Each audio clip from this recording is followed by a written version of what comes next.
Tony Huet, I'm the CEO for Dutton Dunwich. We do have our staff here as well, so I can pass it over to Charlotte to her name, position, I'm Charlotte Oliver. I'm Manager of Communications and Community Services. and Jody.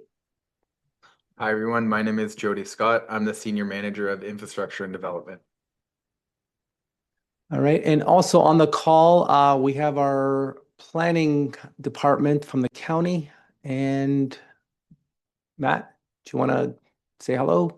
Yeah, hi folks. My name is Matt Bond. I'm the Director of Planning here with Elgin County, and joining me today, she's just logging on, is Diana Morris, and she's a senior planner with the county. Okay, great. Thanks, Matt. Okay, so I just wanted to kind of discuss today what we're planning on doing. So we had went to council back February 25th, and there was an extension to the interim control bylaw for 1 year that council approved. And as part of the process, we did bring back and table a policy as well as the bylaw that we are proposing and how we're going to look at allocating some additional capacity. So we're in the process right now. We were fortunate to receive $4.7 million in funding from the province for our pump station number 1 upgrades. And that's currently underway, and we're hoping to have that completed early fall of 2026. So once that gets completed, our engineer, Dillon Consulting, will provide us with a capacity number of what net additional capacity we will have for our wastewater, and that will be the purpose of why we're meeting today. And before I pass it over to Matt, we're basically looking for your comments and inputs on our allocation policy. The idea, the plan is to review everybody's comments, provide it back to council for their consideration once we bring that back. So I'll pass it over to Matt for describing the allocation policy, point systems, and all that. Great, thanks very much, Tony. And hello, everyone. Tony or somebody there, can you just let me know if you can see my screen? Yeah, you're good. Okay, perfect. All right, well, thank you very much. Today, my plan is to go over the draft servicing allocation policy. And please keep in mind, this is a draft policy. It is subject to change. That's why we're here to talk to you about it today. We are very interested in your feedback. So without further ado, I will get into it.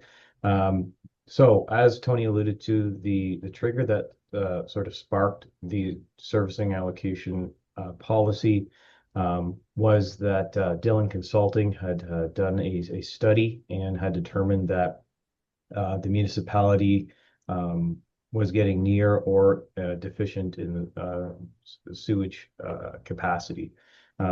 The province had supported the upgrades to one of the plants, and as a result, we had an interim control bylaw passed. It was extended, and while the extension is going on for next year, the plan is to develop this policy. So first and foremost, the policy does talk about the original Dillon Consulting capacity assessment, which was done in June of 2025.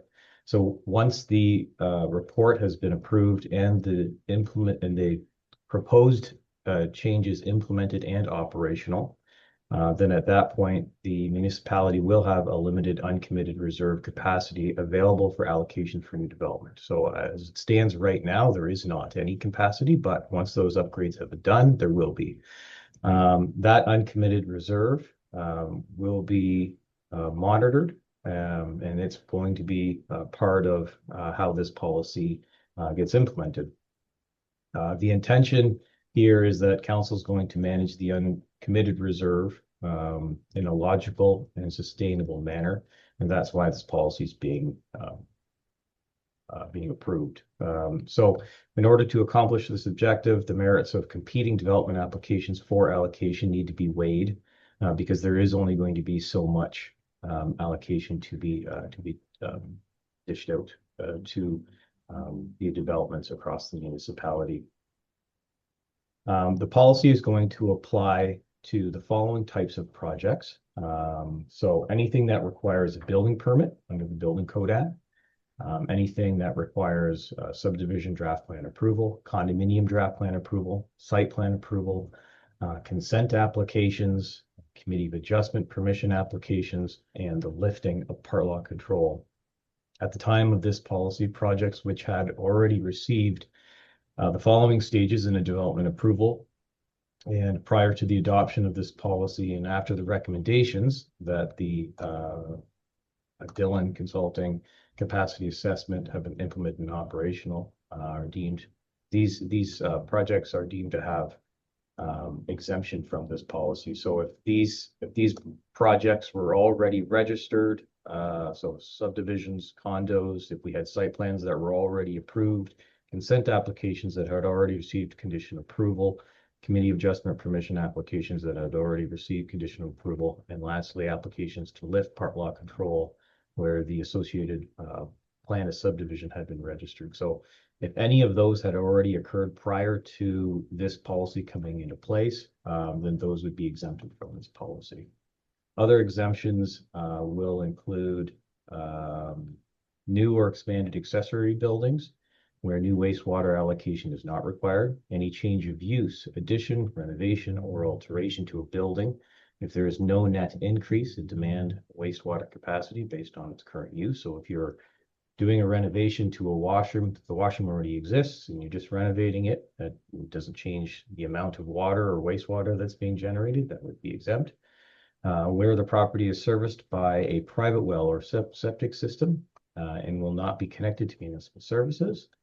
And then the last part here, this 3.2 says at the discretion of the CIO, the municipality may accept and process Planning Act related applications so long as the holding remains in place until such time as there's sufficient availability of wastewater services. So this provision of the policy allows Planning Act applications to move forward so that, you know, we can at least get things ready to go for when there is capacity in the system.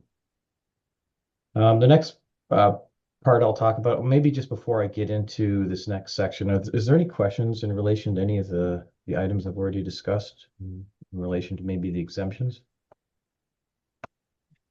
Maybe what I can do is, if there are any questions, just so we can make sure everybody gets heard, I see already raising your hand on the virtual screen, so this way we can get. So I think we have Zach. Go ahead, Zach. You have a question?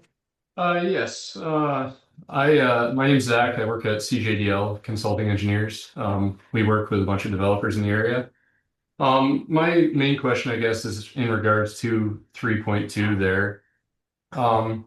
Does this mean that you will be able to issue draft plan approval for a subdivision just as long as the holding provision remains on the lot, if there's no servicing capacity available at the time?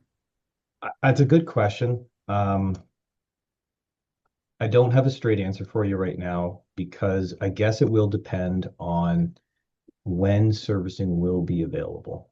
As you know, draft plan approval is typically good for 3 years. If we know that servicing, like let's say we get through the process, we go through the allocation process, whatever capacity that is created as part of these upgrades is used up. And then we are now in a state of no additional capacity can be generated until a major either renovation or a complete new station is built. That means we are years and years away. So without having a better understanding of those timelines, the draft plan of subdivision may be tricky because there are so many changes occurring at the provincial level that affect large-scale developments like draft plans of subdivisions. I guess the intent here was to talk more about zoning-related matters, site plan approval, like those kinds of things.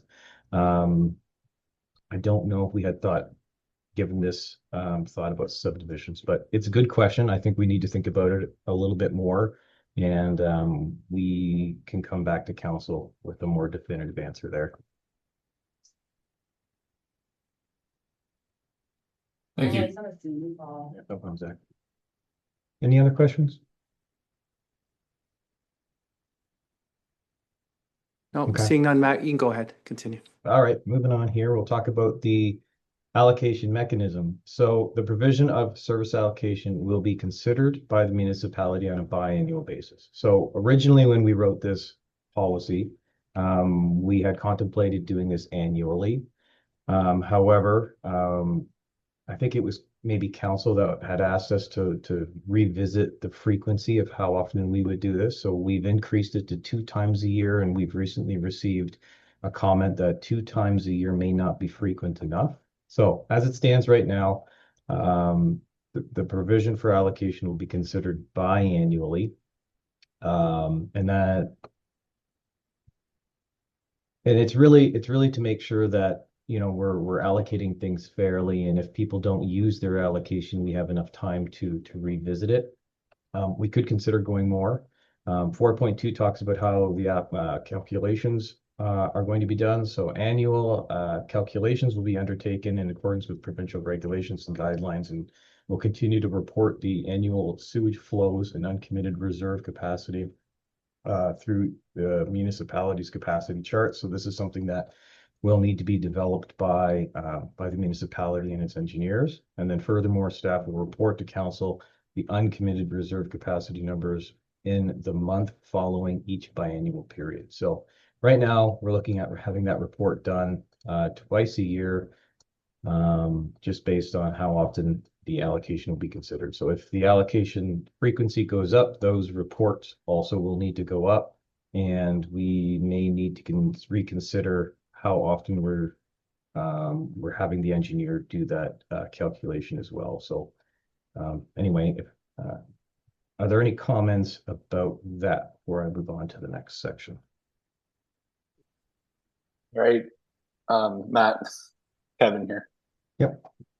I had a comment on that the biannual period as well. I think for something that I would be doing, some kind of a smaller infill development, I think that the frequency is just frankly not enough. I would love to see like a monthly report, quarterly at max.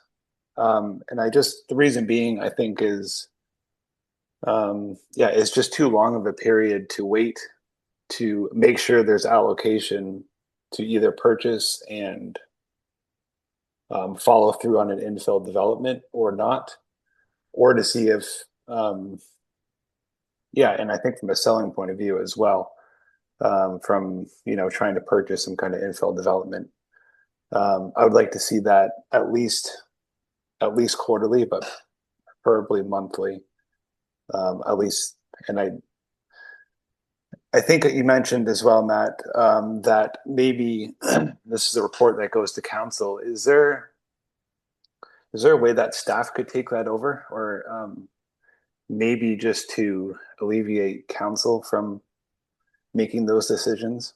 That's just a thought I had, but I think that staff should be competent enough to read the reports and to allocate.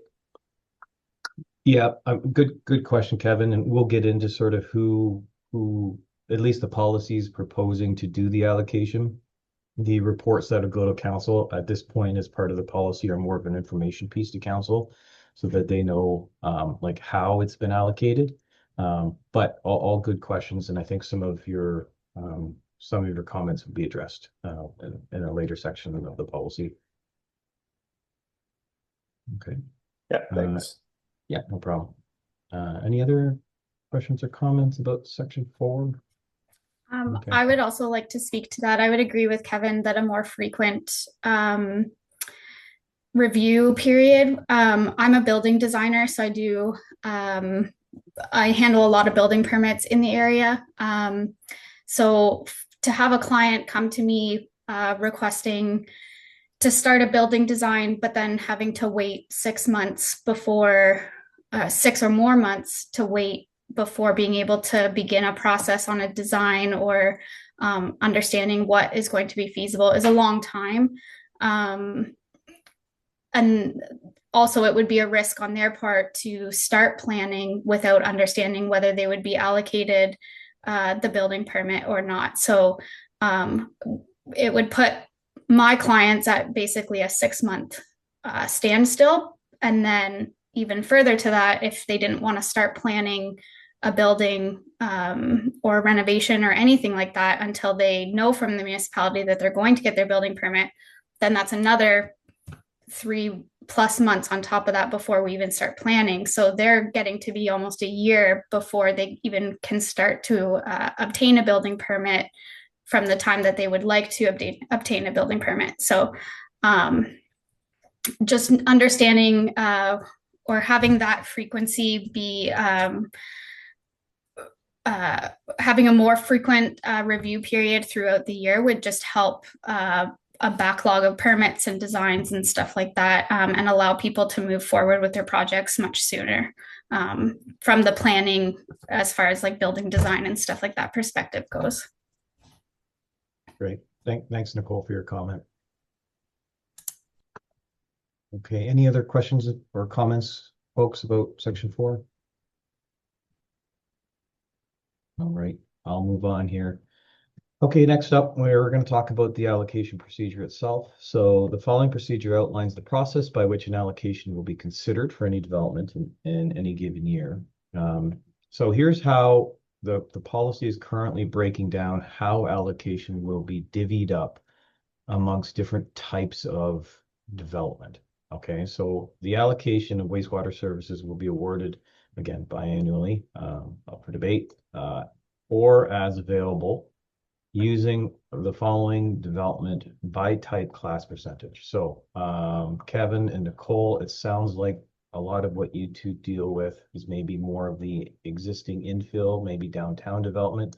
So we're posing 20% of whatever capacity is created, 20% of it will go to existing infill downtown development. 20% will go to residential subdivisions.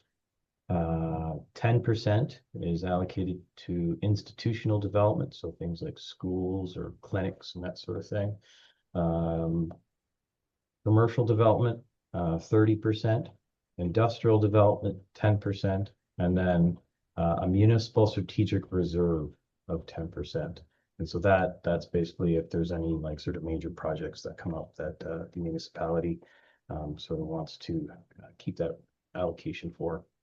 Capacity will be reserved for future development within each of those development by type class, if not completely used during each allocation period. So if it's not used up, let's say first wave of allocation, folks come in and let's say 100% of what comes in is for subdivisions and infill.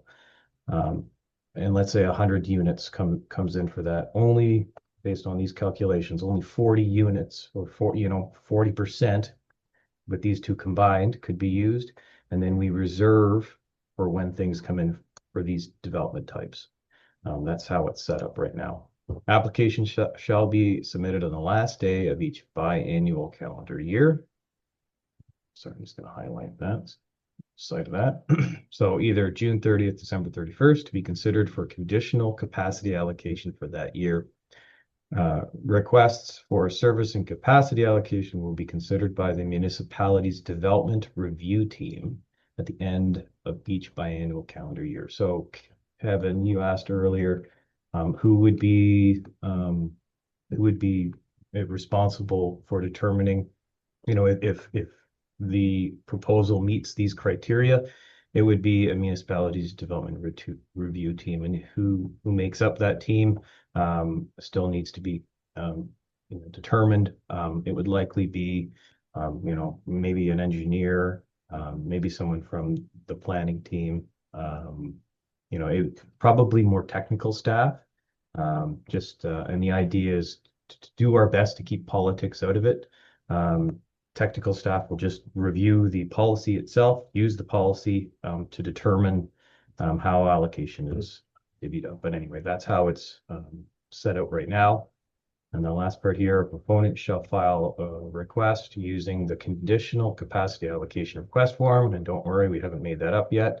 In Appendix A, for consideration in accordance with the deadline of applications, the supporting documentation will provide justification for the conditional application request and evaluation criteria as described in that form.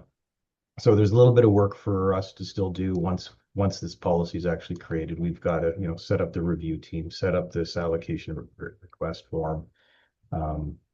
Deadline for applications. Applications for servicing capacity allocation shall be reviewed biannually until the biannual allotment of capacity has been awarded. The municipality will consider competing requests for allocation in accordance with the policy.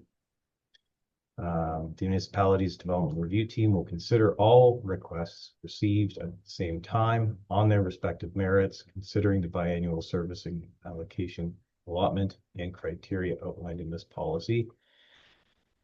Conditional capacity allocation will be granted up to the biannual allotment as outlined in this policy by the chief administrative officer and appropriate staff. Projects that are not awarded capacity will be removed from the process or reviewed in the next review period with the new submissions from that time frame in consultation with the applicant. Next, 5.3, biannual sewage treatment allocation limit. So a biannual sewage treatment allocation report will be presented at the start of each review period. So again, this might get a little complicated if we're doing this monthly. Maybe quarterly might be a better idea, but recommending for council's approval and allotment of treatment capacity available based on the municipality's capacity charts. So the municipality will make the determination of how much capacity is available, and then the development review team will allocate it. Capacity allotment will be posted on the municipal website. This next part here, aggregate total of allocation. So the municipality. Actually, Matt. Yep. We do have one question. Yep, no problem. Maybe we can get Zach. Do you want to ask your question? Yeah, Matt, I just have a question about the percentages there, the 20. Yep. Is that in total? Like, for example, if say 100 units become available for these, like based on these upgrades, yeah, and a 50 unit subdivision gets proposed, and say they get then 20% of the allocation, so they could get up to 20 units of the 50. Yeah. Is that all they are able to get, or next review period can they get 20% of the 80 that are left, say if there was no other applications? No, you had it right the first time. That's all they would be able to get. Okay. So you got to just keep in mind, it's like if there's 100 units, right? It's like the municipality doesn't want to put all of that allocation just in residential. Like we want to make sure there's commercial development, institutional development, industrial development. Like we got to consider all the other forms of development, especially in terms of the levy and stuff. So good question though, like that, but that is currently how it is set out. Oh, okay. I guess I understand that. It's just our kind of thought would be, say you only have residential subdivision developments. If you were to do it, say 20% each allocation, you're not using up all of your allocation. You still have some left, but you can at least keep development going in Dutton Dunwich. If you just limit it to 20 and say you have two subdivisions that want to go, they each get 10 lots each, and then you can no longer grow Dutton until more treatments available, even if you have 80 units available. So I feel like maybe looking at that again, or talking to council maybe about their opinion might be beneficial. Because I know there's, just based on our office, we have multiple clients that have residential subdivisions that they would like to develop in Dutton that are much bigger than, like, I think my understanding is it's anticipated there'll only be about 100, maybe 150 units that become available. And while I understand that you don't want to give all the capacity to those two subdivisions because there is infill development interest as well, I think limiting it to 20 and then done forever until these upgrades get made is kind of not the best strategy. But anyway, thank you. Yeah, no problem, Zach. Thanks for your comment.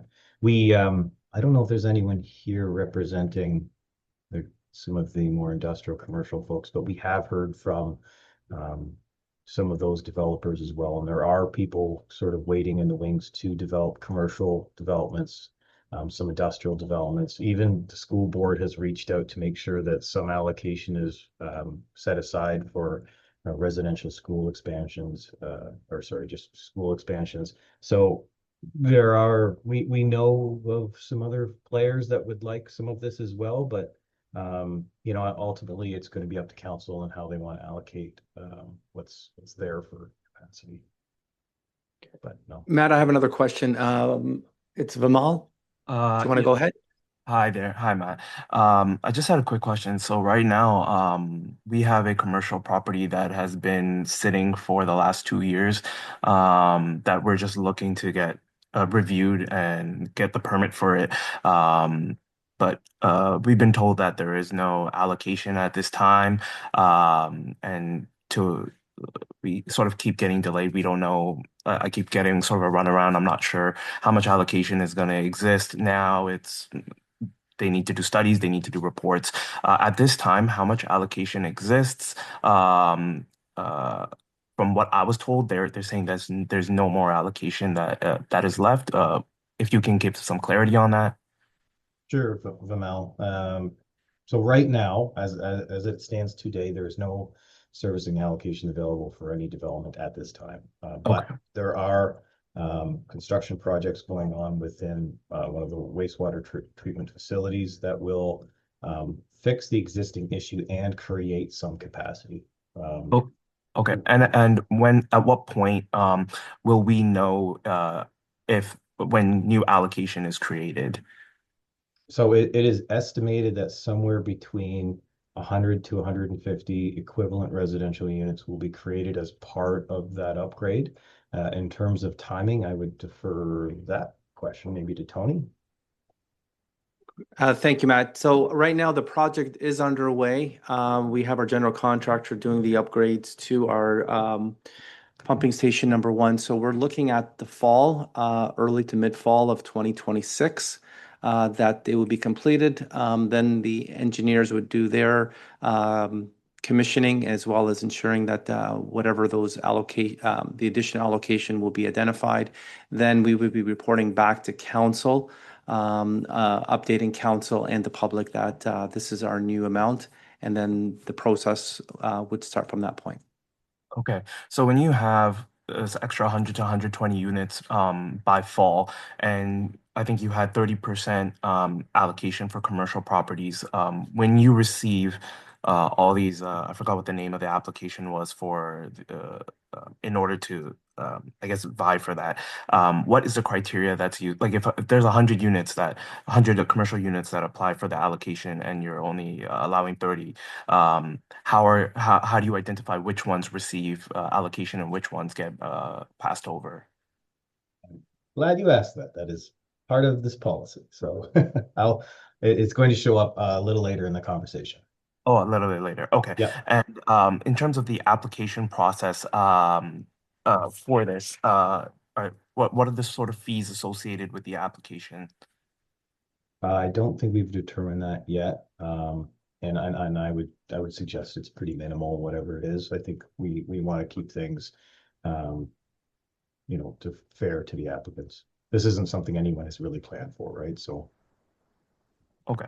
Okay. Thank you.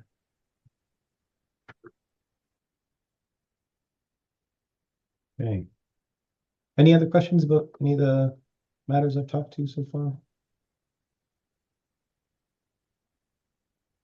All right, we'll move on to 5.4. So aggregate total.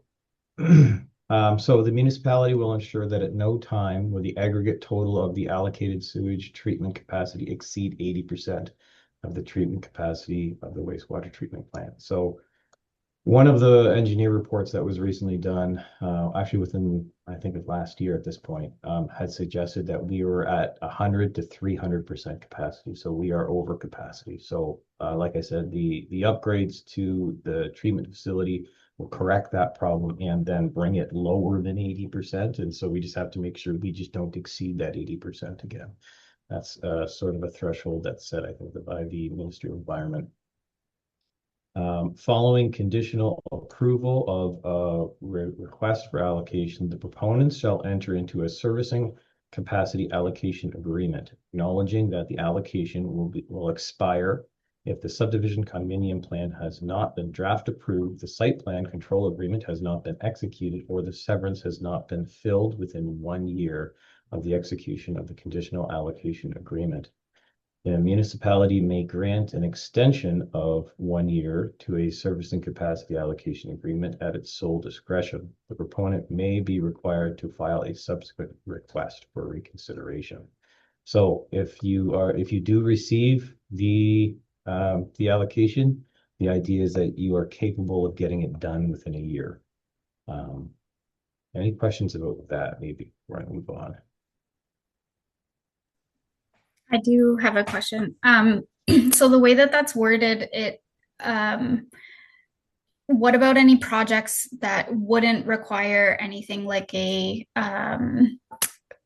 subdivision agreement or a site plan control agreement? So I'll give an example. Just a building permit? Yeah, like a building permit where a building is just wanting to add an additional bathroom to an existing use. Yep. Would something like that also have a 1 year limit on it as well? Good point, Nicole. I think that's something this misses. So we'll have to look at adding that to this clause. So good catch. Okay. Anything else, folks? 1 year seems about reasonable. All right, following the execution of the servicing capacity allocation agreement, the project or project phase will be deemed to have received conditional servicing allocation. Final capacity allocation will be granted at such time as the conditions established for reserving capacity allocation have been demonstrated to have been met and confirmed upon either the registration of the subdivision or site plan control agreement or approval of a service connection application in the event of a consent or committee of adjustment permission approval involving an infill or intensification project. And as Nicole pointed out, we'll have to add something in here just about a regular building permit that would add a washroom or kitchen or something like that. Capacity allocation shall be tied to the parcel of land itself, and development criteria submitted under section 6 of this bylaw shall not be able to be transferred. So if you receive the allocation, you can't go try to sell it.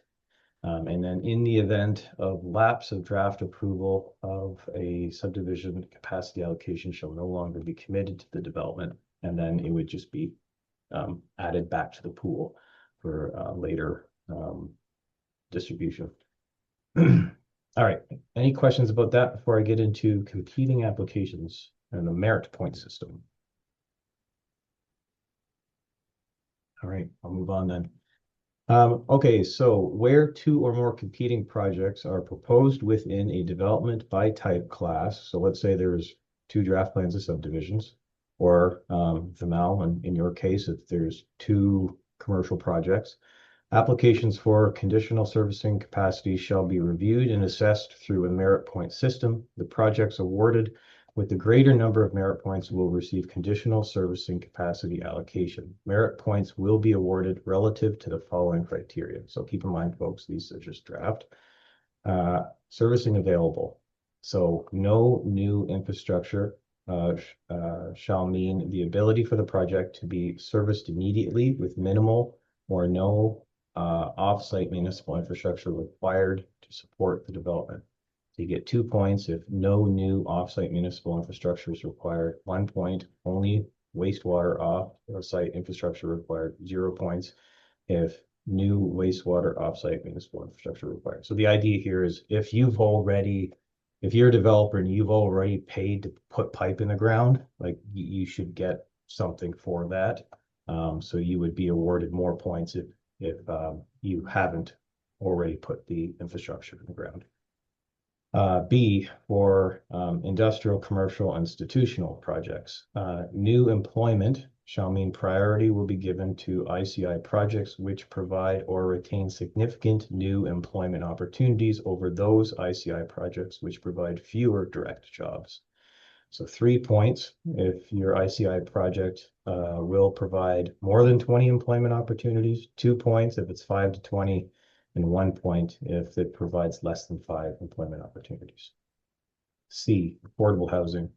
So a variety of residential units shall mean the priority among residential projects will be given to affordable housing projects which contribute towards a diversification or a variety of unit types, tenures, lot sizes, etc. So 2 points if the development is comprised of 25% or more affordable housing units, 1 point if the development is comprised of 10 to 24%, and 0 if it's comprised of 9% or less.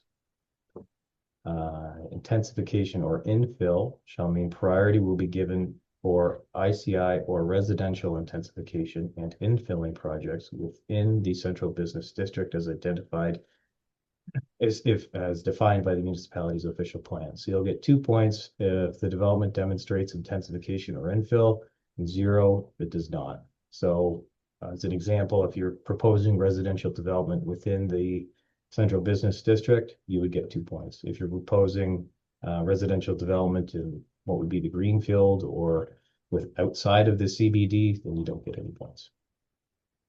Provision of extra public facilities shall mean the provision of public facilities beyond those facilities which are required to be provided by the developer by legislation, including development of lands for a public park, trail, or pathway, recreational facility purposes, or other key elements of public infrastructure. And this is going to be at the discretion of the CAO, will be given priority. So you get 2 extra points if extra public facility with no municipal investment, 1 point extra public facility with municipal investment, 0 points if there's no extra public facilities.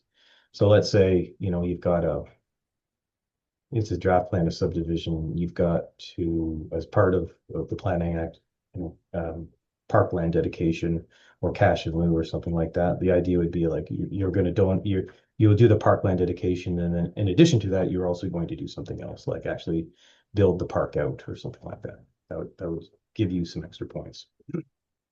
Prior investment in infrastructure shall mean that prior investment in off-site public infrastructure improvements will be given. So 2 points, prior investment is demonstrated, 0 if no prior investment is demonstrated. So earlier we talked about basically like pipes in the ground for water and wastewater. This relates to that, but also things like hydro, gas, other types of infrastructure for the development. New or expanded institutional uses will be given priority. So we get 2 points. A development includes a new or expanded institutional use, or 0 if it does not. And then the last section here, 6.2, the assessment of these merits of each project will be ranked in accordance with the following matrix. So these are the maximum values that you can get. So the idea is you hit as many points as you can in all of those classes, and then we add up your points at the end. If you have 2 competing developments and one is proposing to do something, the other's not, and it ends up having more points, then that's where the allocation goes. Applications that score less than 4 points in evaluation process shall not be considered for conditional capacity allocation.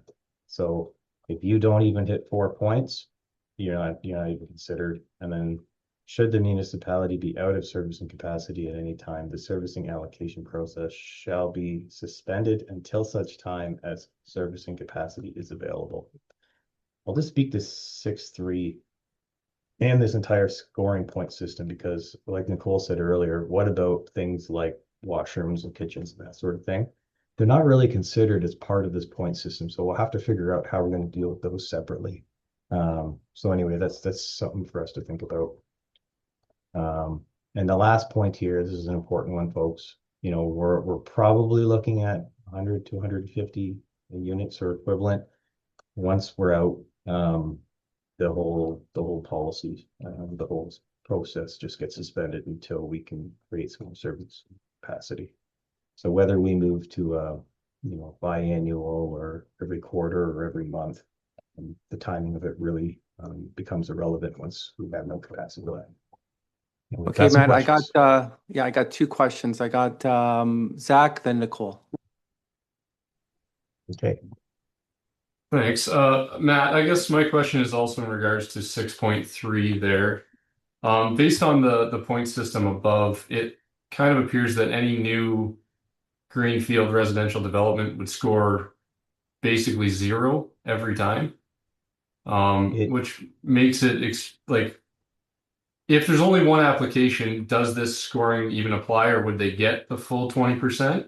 And then if there's two, just reading this, it looks like neither would score any points and they would both be 0.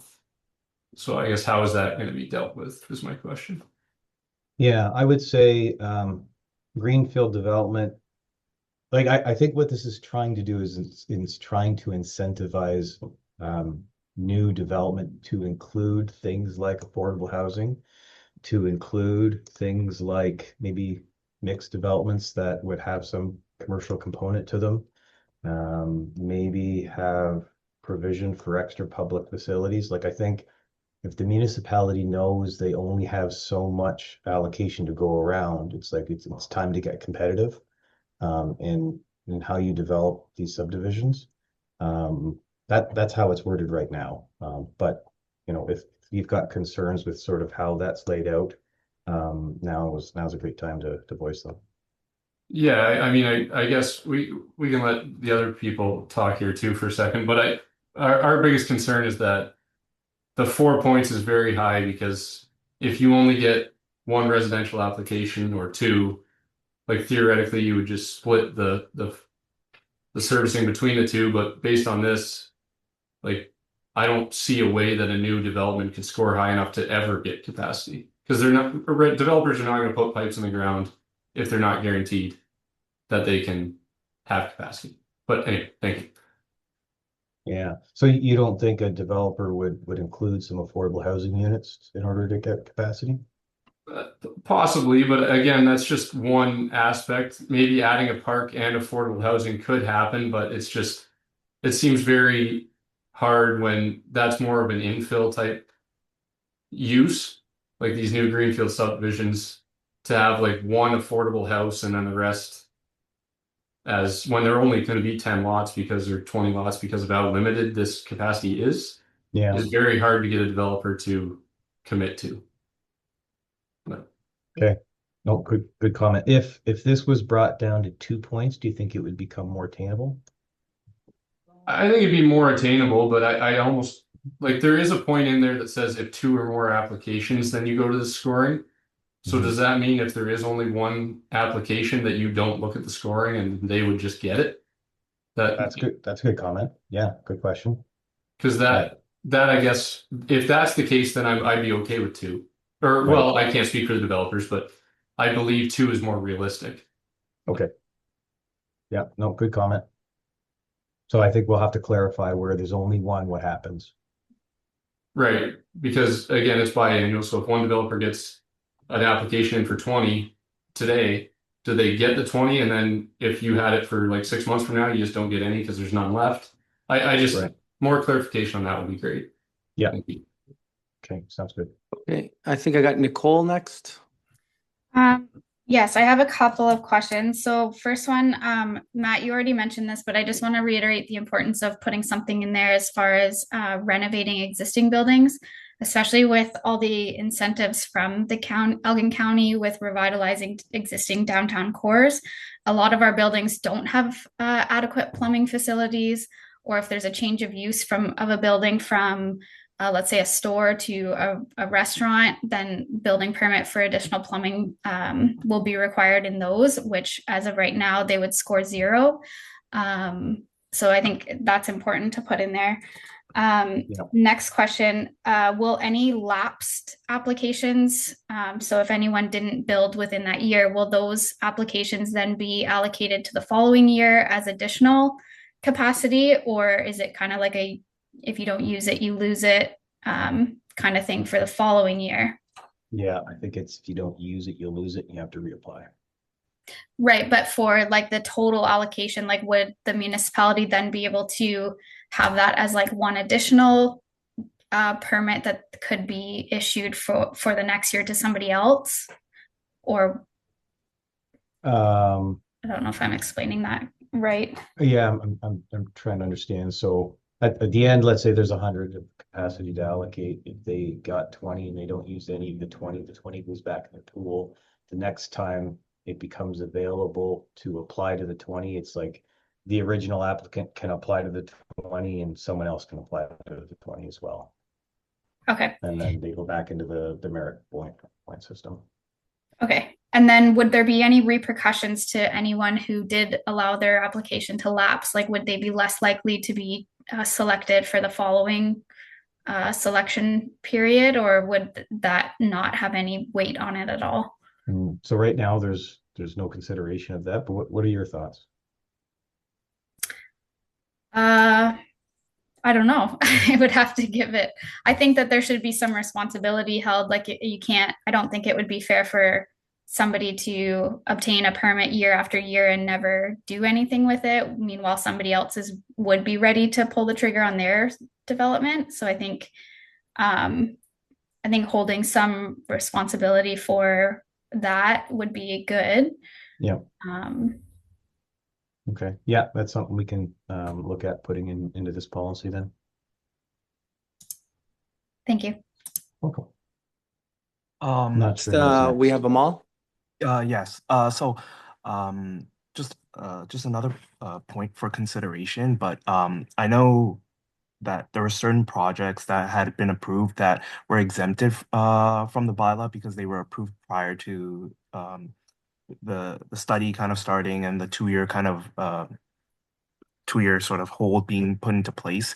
But there were also projects that were not yet approved, but well deep into the process of being approved at that time. We're one of those projects that are like still waiting for approval, and because of that 2-year, we've been waiting. Is there any consideration for projects that had started earlier before all this criteria came out, and now that may have to change existing site related, like there may be changes that need to be made now to the site stuff? Is there any consideration for projects that were started prior to this versus obviously now if new projects can use this information, can use this criteria and build on that, but it's a little bit more difficult for applications that have already been built. Is there any consideration to those in when you're evaluating?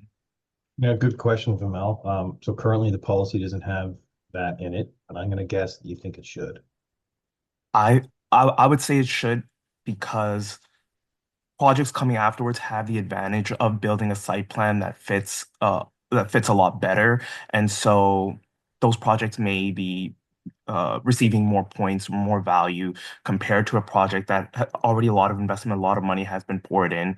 And I think that there should be a consideration because I would say that we have been disadvantaged by sort of the 2-year wait. And again, I feel like we would get some points, but again, if we do end up getting passed over for any reason, which this is like almost like a 2-year that will end up becoming 3-year, 4-year, because other projects are being evaluated and getting more points.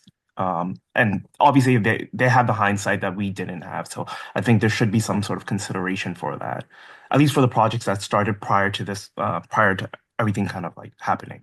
And Vimal, just so I'm clear, by initially like projects that are started, do you mean like that are sort of midway or getting close to Close to the approval. planning process? Yeah. Right, So yeah. things that like you've submitted a site plan or you've submitted a zoning bylaw amendment, Yeah. and we just haven't taken it for approval because of this whole kind of thing. Yeah, essentially our permit application was almost 90% done and we're unable to get it approved because of this 2-year delay. And now let's say there's a bunch of units that apply and we get passed over. That's another year that we're waiting because someone else that started a new project was able to build a better site plan. And now we have to there's more money and more changes, more that we need to make, right? And so it needs to be consideration because it's strenuous on us, I would say. Yeah, all good points. All good points. And I would say that probably like that idea would probably have to then stretch to, the people on the residential side as well, right? Like if we're going to put some weight into people that are already in the planning process, we probably have to make a determination of where in the planning process they're at. So, if applications are submitted, they're processed, they're pending approval, might be different if you've only gone through pre-consultation. You know what I mean? So, something for us to think about. A good comment. Yeah. Thank you. Okay, great. I got Kevin next has a question. Yeah, thanks, Matt. Just a couple questions. Affordable housing seems to mean a lot of different things to a lot of different people. So maybe just some definition would be good in the policy of what affordable housing actually means. Thanks, Kevin. I've got a definition. So right now, we're defining it as shall mean the criteria established by the municipality through the provincial planning statement. So Okay. the PPS is the definition for it. That's the one we're currently following. Okay, and housing could mean new build housing for sale or rent, affordable rent housing. Yeah, that's a good question. I don't think we've got that in here as a definition. But you know, that's something else that we could consider sort of giving it more weight.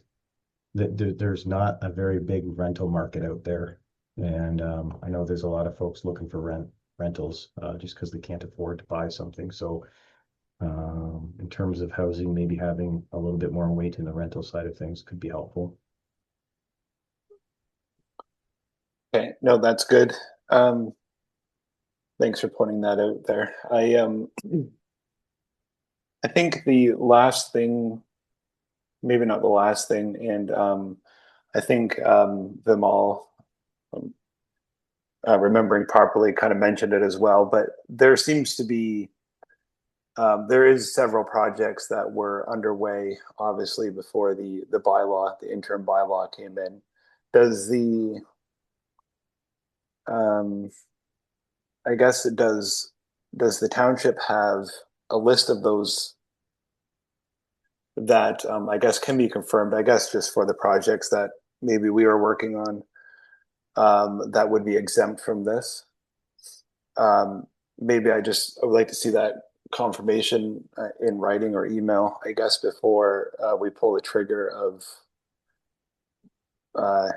starting construction, I guess, or putting in permits for construction.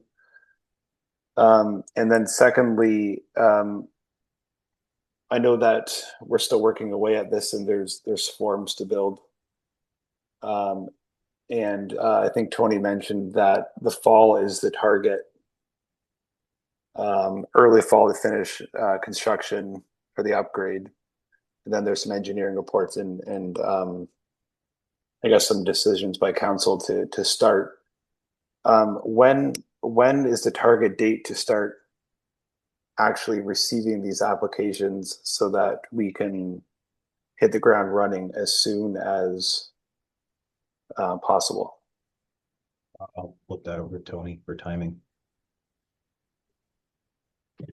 Thanks, Kevin. That's a good question. Right now, I guess our trigger would be when council would be notified. I'm thinking that's probably the time that council receives the additional capacity numbers from the engineer. And we would then write a report to council, and that would be the, I guess, the trigger date, because we want to make sure that we'd have that information. So as soon as we get that information, the report would be drafted and ready. So once we get that information, it's basically just plug in that number, and then it would be going quickly to council. So that's what we're thinking right now, is once council is advised and they do provide their approval on that. So unless there's any other thoughts toward that. Yeah, I guess what I was thinking was it'd be nice to know when that date was. And I think maybe putting myself in your shoes, Tony, it might be wise to maybe understand the volume of applications that would be coming or anticipated, I guess, at that time. And I think that as someone who's going to be putting in likely several different applications for different things all at the same time, I would like to know a probability, I guess, for forecasting purposes of what's coming. Well, as we continue with the upgrades, council will be getting regular updates, and those regular updates will provide some timelines. As we get closer, that window will become clearer, as in when those completion will be done and the commissioning will commence, and the engineering. So as we get closer, right now we are saying early mid fall. But as we continue providing regular updates to council, we'll get that date will come closer and closer. It'll become more clear. I don't know if that helps. Yeah, I think that's what I'm after for the construction point of view. But I think from the application point of view, I think it would just be nice to know, um, I guess the amount of volume of applications that are coming your way initially right off the hop. And I guess the reason why I'm asking is more from the developer standpoint, from our standpoint, is I would like to understand, I guess, the probability of getting applications approved, and I guess the amount of competition that could come. Sure. And it's more for, yeah, just forecasting construction, forecasting planning, forecasting all kinds of resources. Yeah. No, you've raised some good points, and that's something that we could go back and take a look and see what that looks like if that process started prior to that. So we'd have to weigh the pros and cons of what's actually involved. And so any other thoughts on that particular issue of when we would start looking at applications? I guess that's the point where Kevin would like to know, and so it would help in his planning. So any thoughts on that? And I think I see Zach has a question. Is it along that same line, Zach? No, it'll be on a different line. So if you want Different to line. Okay, finish just this one up. yeah, I'll get to you there. So any further thoughts on the starting of that process? Because right now we're looking at it, once we have all the information, then we bring it to council. So that's kind of been our thought. So any other comments on that? Okay. All right, Kevin, thank you for those comments. We'll take a look at that as well. So, Zach, did you have a different question? Yeah, I just kind of wanted to follow up on our previous discussion about the allocation and the scoring system. If I guess I'm just looking for clarification. If one application or two, I guess doesn't really matter, for anything, whether it's residential, commercial, just for a specific category, applies for the entire capacity, could they be granted the entire, or would they be granted the entire capacity if they are the highest scoring or if nobody else applies? And would that then mean that they're, for the foreseeable future until a treatment plant is upgraded or something along those lines, would there just be no capacity then left available for the rest of that category, for forever, I guess, is my question. Yeah, that is how it is currently worded, Zach. Okay. I think maybe further discussion internally, maybe between you and council would be appreciated. I still think my suggestion, or our suggestion, maybe to look at it more as maybe it's per year, 20% per year can go to residential, 30% per year of what's left can go to commercial, and kind of re-look at it each year, just so you're not very limited by, once that 20 is gone or 10% for a different category is gone, you can no longer build commercial in Dutton for the foreseeable future, or you can no longer build residential in Dutton for the foreseeable future. That'd be my suggestion. Yeah, I have a suspicion the capacity that will be created will be used up relatively quickly. Yeah, I do anticipate that too, but if it's used up very quickly in two of the categories and you still have 50% available, it would be nice to maybe open that up to the two categories that used it. But yeah, no, that's a good comment. I guess my last question is there anything in the works for future upgrades that would expand the plant farther? That is a Tony question. As we got the approval for the $4.7 million, we've already started working on the next phase of the upgrades, and that's a full plant construction.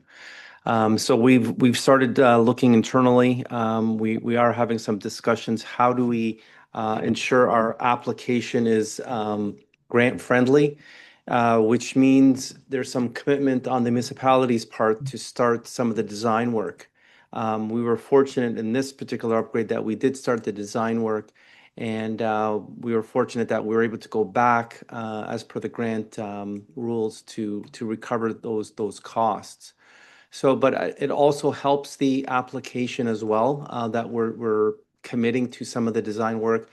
So as I say that we're trying to get ahead of the development and making sure that those capacity is going to be there for the next 30, 50 years.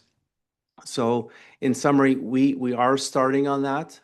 It does take some time. We are also looking at our neighbors as well to see if there's any synergies, collaboration with our neighbors as well, because we find that it's your application goes higher on the list once you're, because there's 444 municipalities. We're all competing for funds, and once you start looking at opportunities to join neighboring municipalities, and it just makes good business sense. So we've already started, and we're pushing on that. So as soon as we got the grant, we're now looking at the next phase of doing a full plant construction.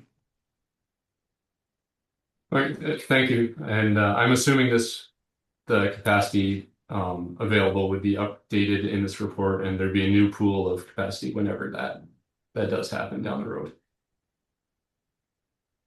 Yeah, we Yeah. would be. Yeah. Oh, go ahead, Matt. Oh, I was just thinking, if like I think the idea would be eventually once the let's say there's a new sewage treatment facility, we may not need the policy at all. But Tony, I don't know. Correct me if I'm wrong there. I could be wrong. I think the idea is you're going to build something that's big enough to sort of plan for all your future growth. Want to answer that? Yeah, it's Jody here. Matt, that's exactly it. So kind of right now we're upgrading what our current facility is to increase the capacity. But I was looking at the future plans that Dylan has kind of put forth, and as Tony mentioned, like it is a large amount of money that we would need funding for and figure out in-house. But definitely upgrading it and working with our municipal partners around us, we want to design a sewage treatment facility that can actually do all of the growth, so we wouldn't need this policy at all.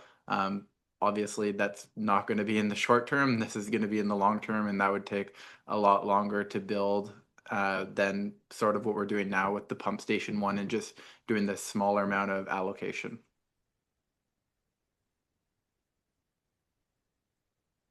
Okay, thank you. So this is very much a temporary type solution while you look at the long term. Yeah, that's exactly it. We're just trying to address the short-term needs, but we know that demand will be coming, and so that's why we're starting right away on the future requirements of the community. And anything that we can do to better our application process, we are going to be taking. Again, if that means we have to incur some costs to do that, but it's to me, it's an investment that we would like to continue to move it forward. And when those dollars become available, we'll be in a better position for approvals. Thank you.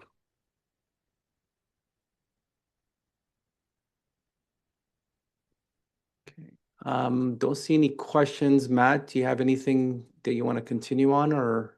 I think that's it. I think that that summarizes the draft policy as it stands today. But we have gotten a lot of great comments, so I think we've got a bit of work to do with this, based on these conversations today. Yeah, yeah. One of the things that, as we said in the beginning, we are collecting information, and we want to make something. We want to make sure that whatever we put forward is going to be. It's got a sound planning parameters, as well as it's also something that meets the needs of the community, developers, builders. So this way, we have something that is realistic and specifically with some of the timelines. So next steps, we are going to go back and summarize some of this information, and we are going to be presenting this back to council for their consideration and some of the comments that we heard today. Okay, if there isn't anything further, it's just after, what time do we have? It's just past 2. So if there isn't anything, thank you, everyone. And if there is any information or that you would like, I guess stay tuned. There'll be council reports going in the very near future summarizing this information. So thank you again for showing up today.